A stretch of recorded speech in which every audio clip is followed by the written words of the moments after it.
Bodyguard എന്ന സിനിമയിൽ ദിലീപിന്റെയും നയൻതാരയുടെയും കൂടെ ശക്തമായ വേഷത്തിൽ വന്ന മറ്റൊരു നായികയായിരുന്നു മിത്ര കുര്യൻ. വിവാഹശേഷം മിത്ര സിനിമയിൽ നിന്നും മാറി നിൽക്കുകയായിരുന്നു. ഇപ്പോഴിതാ മിത്രയുടെ തിരിച്ചുവരവിനെക്കുറിച്ച് പറഞ്ഞെത്തിയിരിക്കുകയാണ് മിത്ര തന്നെ. ഇതിൽ വളരെ സന്തോഷത്തിലാണ് ആരാധകരെല്ലാം. 6 വർഷത്തെ ഇടവേളയ്ക്ക് ശേഷമാണ് മിത്ര കുര്യൻ തിരിച്ചുവരവ് നടത്തുന്നത്, അതും ഒരു ടെലിവിഷൻ സീരിയലിലേക്ക്. മുൻപ് നിരവധി പരിപാടികളിൽ വിധികർത്താവായിട്ടും അല്ലാതെയും എത്തിയിട്ടുള്ള നടി ഇത്തവണ സീരിയലിൽ കേന്ദ്ര കഥാപാത്രത്തെ അവതരിപ്പിക്കാൻ പോകുന്നു എന്ന ഒരു സവിശേഷത കൂടിയുണ്ട്. അമ്മാമകൾ എന്ന് പേരിട്ടിരിക്കുന്ന സീരിയലിലാണ് മിത്ര അഭിനയിക്കുന്നത്.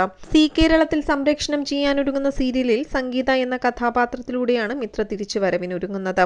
പേര് സൂചിപ്പിക്കുന്നത് പോലെ തന്നെ ഒരു അമ്മയുടെയും മകളുടെയും കഥ പറയുന്ന സീരിയലാണിത്.